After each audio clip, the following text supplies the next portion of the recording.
समरावता गांव में इन्होंने रात को पुलिस भेजी। वैसे ही बात कर रहे हैं, बीजेपी की सरकार हो चाहे कांग्रेस की। आप तो मुझे ये बता दो, इस जगह पे भैरव सिंह जी होते या हमारे वाले होते तो वो कहते रहे रात में रिवा दे पुलिस, और वो आप लोगों से राय और ले लेते हैं मुख्यमंत्री। आप कहते रहे साहब रात को काय पुलिस भेजो, कुछ नहीं है, धरना देने तो सुबह भेज देंगे, तो सुबह वो धरना अपने आप खत्म हो जाता।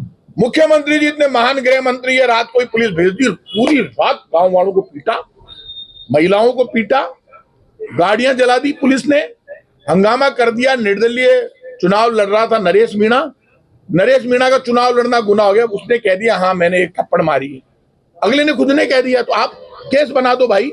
उस गांव के 50 लगभग 100 लड़कों को छांट के रोक के, तू मीणा है चल इसको अरेस्ट कर, कौन से गांव का, समरावता का, किसी एससी का, चल बंद कर, राजपूत है इसको उठा के बंद करिए, सम्राट लट। 2 मंत्री गए वहां पे, जवाहर सिंह बेडम और डॉक्टर किरोड़ीलाल मीणा, दोनों ये कहकर आए कि जितनी मोटरसाइकिलें जली है, उन्होंने माना पुलिस ने जलाई है, जितनी मोटरसाइकिलें जली है, जीपें जली है, कार जली है, गांव वालों का नुकसान हुआ, मुआवजा भी देंगे और न्यायिक जांच भी कराएंगे। क्यों नहीं करा रहे? पुलिस के दबाव में काम कर रही है क्या राजस्थान की सरकार? आत्मा मर गई क्या राजस्थान की सरकार की? और सुन ले राजस्थान की सरकार, समरावता गांव पर जो हमला किया, उस गांव में हर जाति धर्म के लोग रहते हैं।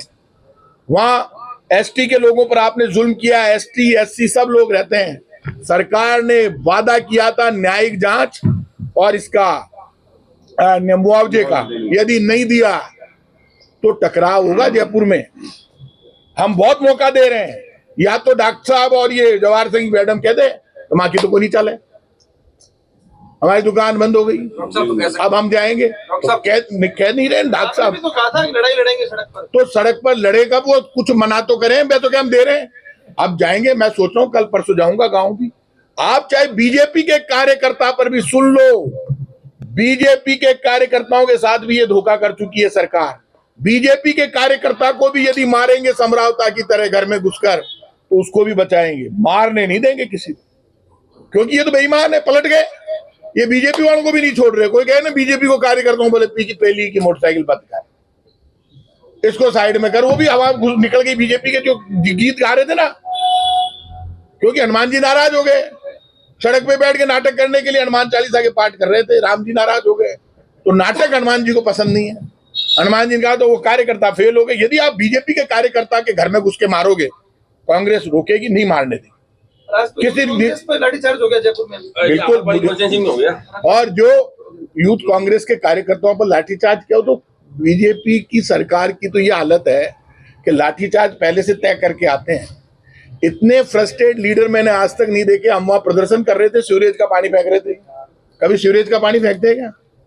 तो मैंने पतो पड़ गया सीवरेज को पानी है, तो मैं थोड़ा साइड में हो गया, पाछे हो गया। तो मैं पायलट साहब से मेरी बात हुई, उनका फोन आया, मैं कहीं हो, बोले यार ये बड़े बदतमीज है, सीवरेज का पानी फेंक रहे थे। मैं क्यों, आपकी हमारी बात को नहीं मैं बता दे तो थाने, मैं बच्चों ही वास्ते इस गंदो पानी फेंक रही है।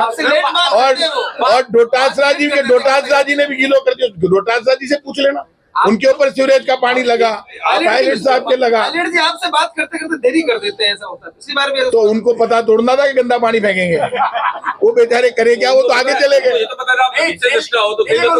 अच्छी जाती है कि आप पहन के क्या है और कहाँ कैसे एडजस्ट करना है। तो आगे पायलट साहब और हम साथ में लड़े हैं, तो आगे भी लड़ लेंगे। अब लड़नो तो मांगे भी पाती है और हमारे भी। इतनी नब्ज आपके पास जनता की है, पर एक पत्रकार कैसे भारी पड़ गया? 27,000 का गैप कैसे आ गया? देखो एक बात मानकर चलना, हमारे यहाँ का इलेक्शन है, उसमें हमारी बड़ी हार हुई हो, मैं स्वीकार करता। हमारे यहाँ चुनाव कोई बीजेपी नहीं लड़ रही है, वहां तो बाकायदा हिंदू मुसलमान पे करके और वो चुनाव लड़ते हैं। उनकी जीत बीजेपी वालों को मुबारक हो। मैं तो एक तोड़ना 2 आ रहा हूँ यार, पार्लियामेंट भी आ रहा हूँ, पार्लियामेंट और विधायक का दोनों चुनाव आ रहा हूँ। तो आप पहले से लूज कॉन्फिडेंस थे। लूज कॉन्फिडेंस की इशू नहीं है, वोटर जब वोट नहीं देता। अब ये 1 साल में ही बीजेपी की सच्चाई अब सामने आ गई। हमें तो उम्मीद थी बीजेपी 3 साल बाद फेल होगी, लेकिन ये तो पहले साल में फेल होगी।